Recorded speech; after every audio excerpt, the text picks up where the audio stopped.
So one of the things that I learned earlier when I was training as a hypnotherapist was you have the client and you sit them down and you hypnotise them. And clients, they hypnotise them. Lightning bolts coming out of their fingers. Exactly. And that's kind of the expectation, is people come to see a hypnotherapist and they expect to be hypnotised. Yes, something to be done to them. That's right. And it's not the case. No. And I mean, going back to the time of James Braid, which is in the 1800s,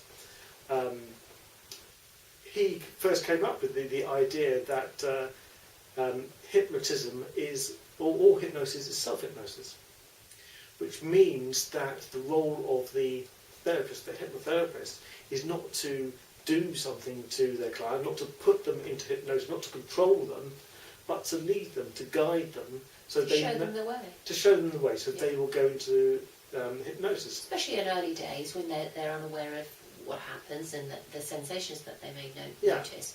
But once they're practiced, people can, absolutely go there quite quickly on their own. But when they're beginning, it's nice to have that guidance of the hypnotherapist. But we hope that people go away and then they can do exactly the same at home through self-hypnosis. But, I say to people, when you close your eyes, I don't have a button or a magic wand under there that I'm going to push and automatically you'll be in this hypnosis bubble. Yeah. I will suggest some things, and if you keep an open mind and you follow my voice and you're wanting it to happen. Yes. It's about wanting to go there. Yes. Wanting to be open to and allowing it to happen. One of the things that the ideas we were taught very early on in our course was this error of effort. Error, yes. In that, if you sit there and you're really trying to go into hypnosis, want to go into hypnosis, it kind of defeats the You're thinking about the hypnosis rather than the imagined. And as we talked before, hypnosis is something you allow to do by focusing on the guidance of the therapist. Suggestion, yeah. Who takes you on some imagination exercise. And far from being controlled, stage hypnosis is the one that a lot of hypnotherapists complain about stage hypnotism because they think it frightens people off from going to hypnotherapy, because stage hypnosis is about a performance, and the performer wants to give the impression that they're controlling these people and getting to do things that they wouldn't ordinarily against do. their will, or Overpowering their will, getting them to tell secrets. And make themselves look like idiots.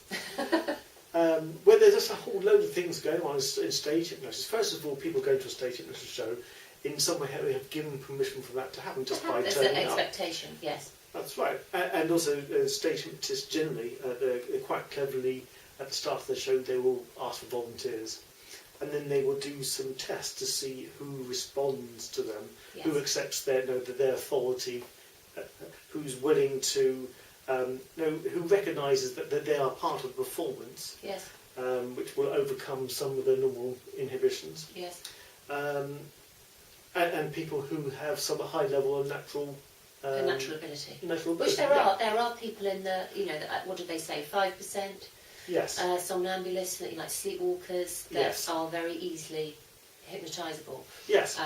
And those are the people that tend to be the ones on stage. So of course your stage hypnotist gets everybody up there, and he does some tests, and the people who don't respond, thank you very much. You can go back to your seat now. And they end up with that 5% who are the ideal subjects. Yes. Who for that combination of their expectation, they haven't given permission, the authority of the hypnotist, the fact that they're doing a performance in front of an audience. Exactly. And there's got to be a little bit of I don't want to mess it up for this guy as well. Falling in line. Yes. So there's all sorts of things going on there which don't really apply to. Not at all, because there's no therapeutic outcome. And yet, even with that, if a stage hypnotist asks someone, says, "I want you to go and shoot someone," unless they've been really carefully conditioned, and this is difficult to do. It's possible only seen the Darren Brown thing, yes. And 99 times out of 100, they would just refuse to do it. Yes. Yeah. Even with the situation, we'll get into the kind of Darren Brown thing, but you do wonder if there's something going on there where the guy realises that is down round. It's a show. Yeah. And part of the... Yeah. So, nobody's to ever know, are they? No.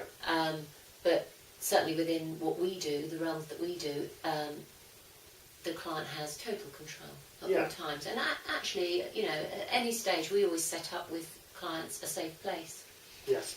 Right at the beginning of therapy, and they imagine where they would be. They feel really safe. It might be something they imagine, or it might be some place that they know in their home or a holiday place.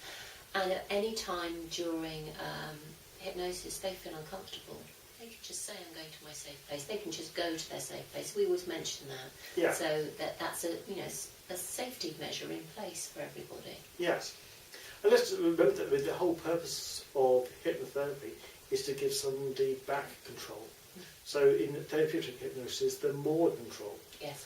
They may, as we discussed before, they may look unconscious because the focus is inside. Mm-hmm. But you could argue that they're more alert, they're kind of hyper alert and very sensitive, listening and following the guidance of the therapist. Yes. And if a fire alarm went off or something unexpected, they would instantly come out of hypnosis and they'd be able to deal with it appropriately. So that's the thing we talked about earlier, that somebody had asked me, do I always have to count myself up and out of hypnosis when I'm doing self-hypnosis? And I say, that's a nice way to do it. It's nice to go through, a procedure. Yeah. However, if one of your children fell over, or if, your arm caught a light by a candle, if you had a candle in the room, you wouldn't think, I've got to count from 1 to 5, up and out. You would deal with it. Yeah. You would absolutely deal with anything that you needed to, when you needed to. Yeah. The other thing that people worry about is the other end of the spectrum, which I mentioned, was when I get stuck in hypnosis. Yes. Now, the first thing, we're both evidence-based therapists, which means that all the work we do is based on proven research. Yes. Trials. And the evidence for that is hypnosis has been around since the times of the pharaohs when they had sleep temples. Exactly. And in those all those years, 100 years, and the last couple of 100 years where it's been used therapeutically, there's no record of anyone getting stuck. No. Ever. And if somebody did get stuck in hypnosis, that'd be in the headlines, wouldn't it? Yeah, it would be. Never happened. Never happened. No. And so I wonder where that misconception came from. I don't know, I guess people who think hypnosis is about being unconscious. Or they think it's about control. Or control, yeah. They think, well, that hypnotherapist is going to put me in. Yeah.